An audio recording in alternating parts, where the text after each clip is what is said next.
Luisa González manda tremendo mensaje al Ecuador que pone de cabeza sobre todo la rendición de cuentas del señor Daniel Noboa.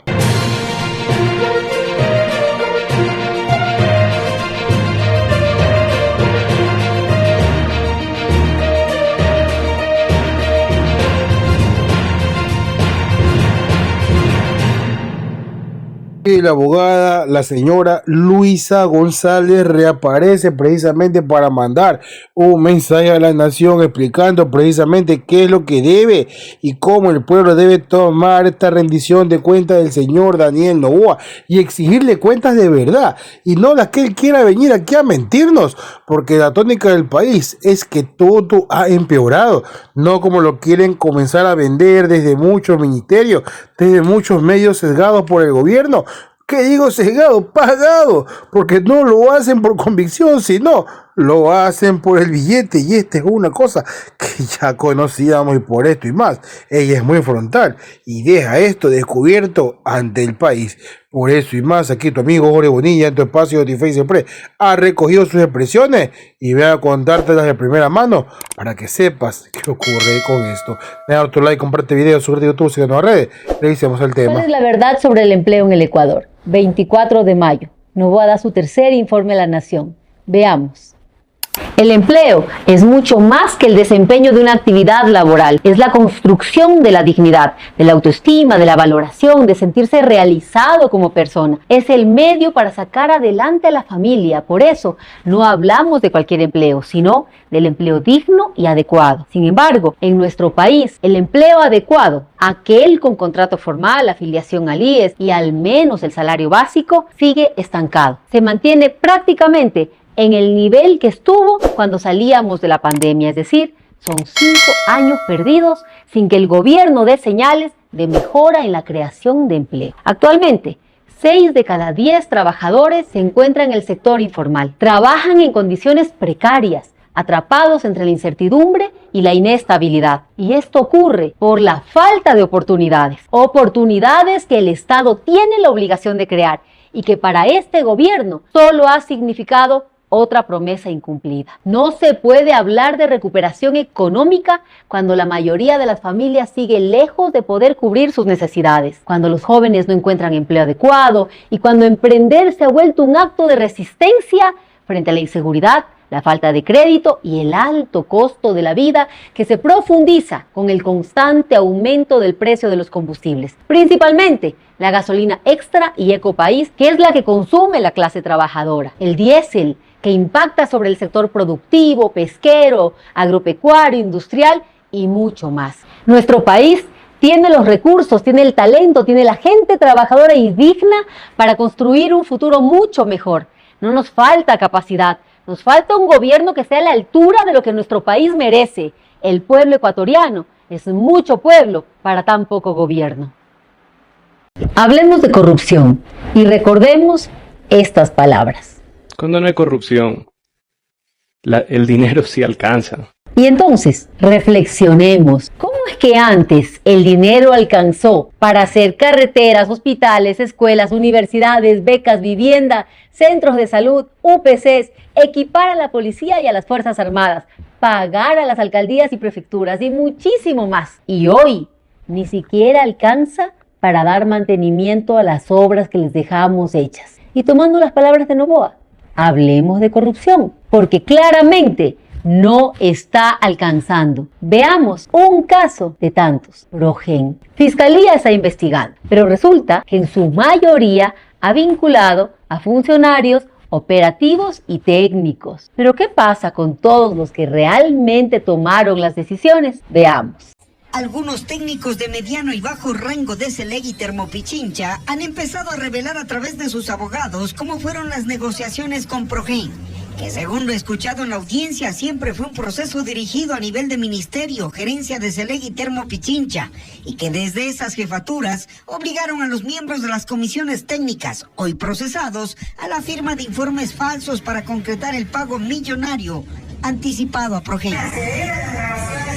Eso se demostrará con emails como este, en el que Fabián Calero, gerente de Select, siempre informó a Roberto Luque, su asesor Peter Dreher y su director jurídico José de Oliveira hasta los términos de referencia que se preparaban para las contrataciones. ¿Sabían ustedes que Roberto Luque e Inés Manzano, como ministros de Energía y Minas, cada uno en su periodo, presidieron el directorio de Select y no son investigados? ¿Sabían ustedes que Daniel Noboa era miembro permanente del directorio de Select cuando Inés Manzano, pese a que Progen ya presentaba incumplimientos, autorizó el pago de más de 37 millones de dólares? Porque sí, escucharon bien, Noboa es miembro permanente del directorio de Select. Entonces, ahí se entiende por qué la Asamblea Nacional, controlada por ADN, no permite que se fiscalice a los involucrados en el caso Progen. Y obviamente, la Fiscalía tampoco. Indigna, porque ahí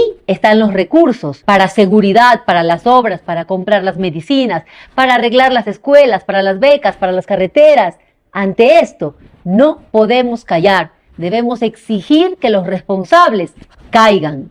A este gobierno no le interesa la salud. Una es la historia que nos contarán en este tercer informe a la Nación y otra la que realmente vivimos los ecuatorianos.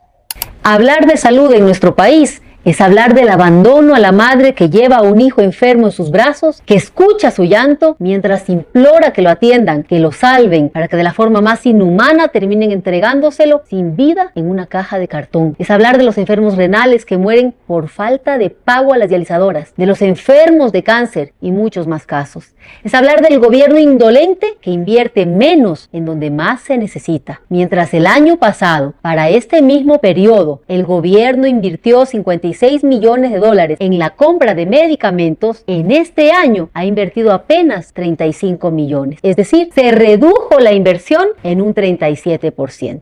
Es más preocupante la inversión en insumos y dispositivos médicos, que pasó de 71 millones el año pasado a apenas 22 millones este año. Es decir, se redujo en casi 70% la inversión. Y así es como vemos hospitales sin medicinas, sin siquiera gasas o guantes, sin alimentación para pacientes, pero además sin servicio de limpieza que pone en riesgo la vida de los mismos pacientes y personal médico. Mientras todo esto pasa, para este año ya han despedido 300 profesionales de la salud y se prevé que llegará a 1,200. Insisto, este gobierno invierte menos donde más se necesita, y esto solo pasa por la ausencia de voluntad política. No les interesa invertir en la vida.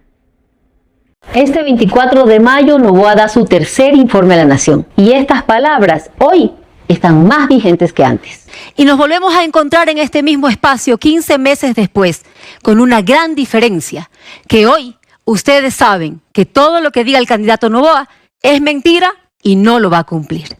La mayoría de las veces que Noboa le habla al país, miente, manipula la información o es impreciso. Entonces, una es la historia que Noboa nos contará mañana en su informe a la Nación, y otra, la que nosotros vivimos en nuestros barrios, calles, ciudades, en donde cada día vemos o escuchamos de algún robo, asesinato, vacuna, desempleo, cierre de negocios y hasta migración. Hablemos de la gestión de los recursos y, por lo tanto, de la inacción del gobierno. De los 385 millones de dólares destinados para inversión en este año, apenas han utilizado 33 millones, es decir, la tercera parte de lo que deberían en el primer cuatrimestre. Pese a la consulta popular, aumento de penas y el aumento de los 3 puntos del IVA para seguridad que le representan al gobierno más de 2.500 millones de dólares adicionales, en 2025 la tasa de homicidios fue de 51 por cada 100.000 habitantes.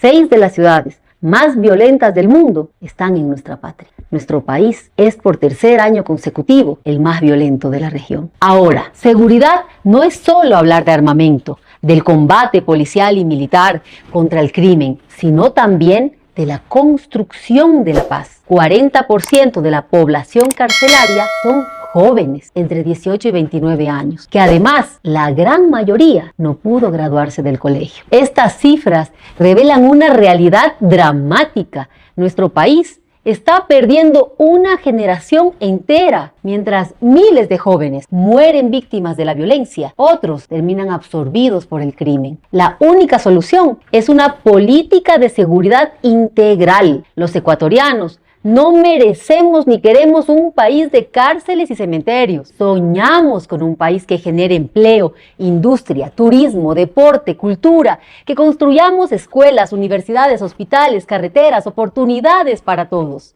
Y solo así construiremos un país de paz. Y esto deberíamos exigirle al presidente de la República que responda. Porque mientras en campaña dijo una cosa la primera vez y no la cumplió en su primer mandato, ahora en su segundo está peor. Hablando de los subsidios con los combustibles, hablando que responda si va a quitar o no lo que es el subsidio al gas. Y hasta me preocupa que diga que no, pero capaz que lo hace. Así lo fue con el diésel, con el subsidio de la electricidad y otras cosas más. Ah, no, pero para la gallada y para la familia que tengan problemas con su empresa, ahí sí el Estado cubre. Todo ese tipo de cositas que están queriendo aprobar por forma mañosa y otras más que podemos ver que no ha resuelto, como el pago de ahora y muchas otras cosas más como la crisis de salud, son lo que debemos cuestionarnos. Porque sí, cada vez que alguien te hable que el gobierno está haciendo una cosa bien, pregúntate a ti mismo que si esto es verdad o simplemente es una proyección errada. Deja tu like, comparte el video, suscríbete a YouTube y nos vemos hasta la próxima.